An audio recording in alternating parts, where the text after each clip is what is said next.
ಸಾಕ್ಬಿಡು. ನೋಡಿ ಅವಲಕ್ಕಿನ ನೆನೆಸ್ಕೊಂಡು ಉದುರು ರಾಗಿ ಈ ಥರ ಮಾಡ್ಕೋಬೇಕು. ಈರುಳ್ಳಿ, ಟೊಮೊಟೊ, ಹಸಿಮೆಣಸಿಕಾಯಿ, ನಿಂಬೆಹಣ್ಣು, ಕರಿಬೇವಿನ ಎಲೆ, ಸಾಸಿವೆ, ಕಡಲೆಬೇಳೆ, ಕಡಲೆಬೀಜ, ಎಣ್ಣೆ, ಅರಿಶಿನ ಹಾಕೊಂಡು ಎಣ್ಣೆ ಸ್ವಲ್ಪ ಕಾದ ಮೇಲೆ ಕಡಲೆಬೀಜ ಹಾಕಬೇಕು. ಈಗ ಇದನ್ನು ನಾವು ಸ್ವಲ್ಪ ಫ್ರೈ ಮಾಡ್ಕೋಬೇಕಿಲ್ಲ. ಈಗ ಕಡಲೆಬೀಜ ಸ್ವಲ್ಪ ಫ್ರೈ ಆದಮೇಲೆ ಇದನ್ನು ಎತ್ಕೊಂಡು ಒಂದು ಬೌಲ್ಗೆ ಹಾಕಬೇಕಿಲ್ಲ. ಈಗ ಸಾಸಿವೆ,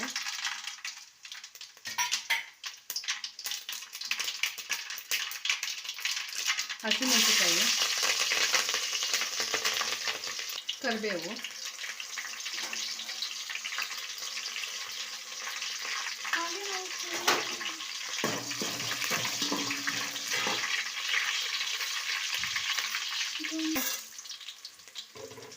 ಕಡಲೆಬೇಳೆ ಸ್ವಲ್ಪ ಫ್ರೈ ಆಗಲಿ.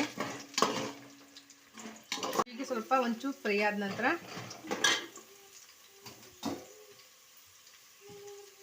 ಈರುಳ್ಳಿ ಹಾಕಬೇಕು.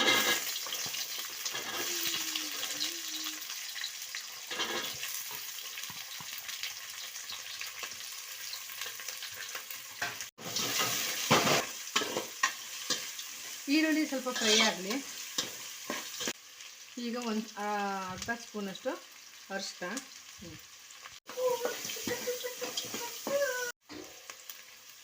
ಈಗ ಟೊಮೊಟೊ,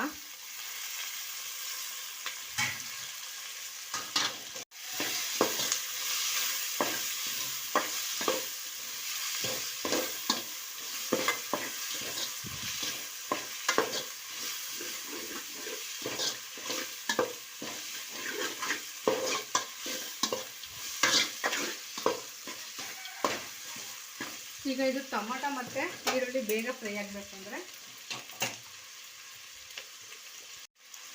ರುಚಿಗೆ ತಕ್ಕಷ್ಟು ಉಪ್ಪು,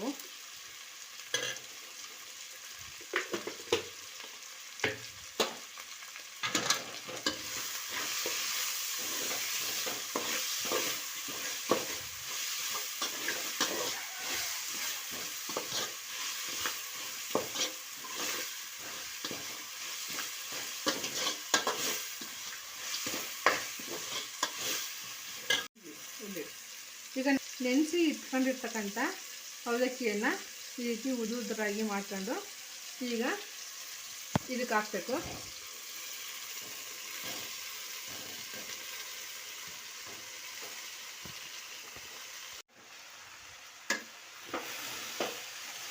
ಇದನ್ನು ಲೋ ಫ್ಲೇಮಲ್ಲಿ ಫ್ರೈ ಮಾಡಬೇಕು.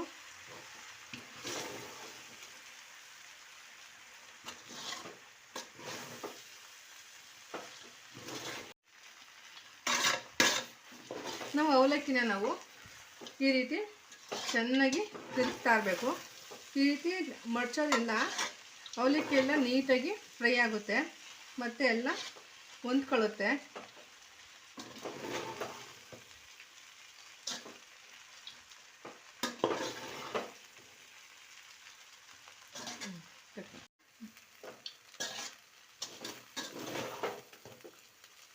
ಈಗ ನಾವು ಅವಲಕ್ಕಿನ ಬೇಗ ಮಾಡ್ಬೋದು. ಮಕ್ಕಳಿಗೆ ಇದು ತುಂಬ ಇಷ್ಟ ಆಗುತ್ತೆ.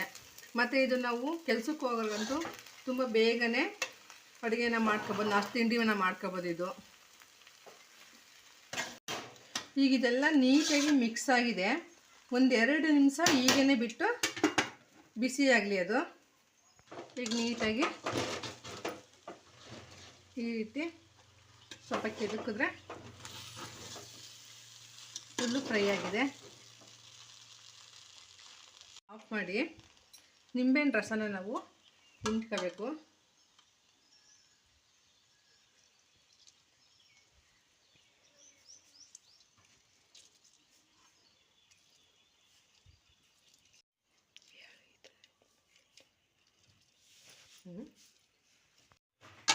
ಈಗ ನಾವು ನೀಟಾಗಿ ಇದನ್ನು ಸ್ವಲ್ಪ ಎಲ್ಲನೂ ಮಿಕ್ಸ್ ಮಾಡ್ಕೋಬೇಕು.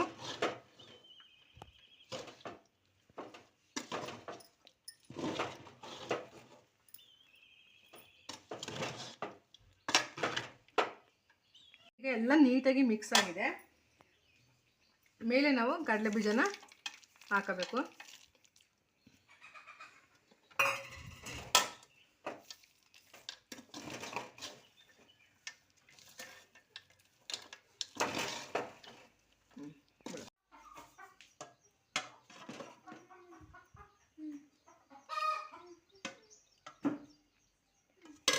ಅವಲಕ್ಕಿ ಚಿತ್ರಾನ್ನ ರೆಡಿಯಾಗಿದೆ.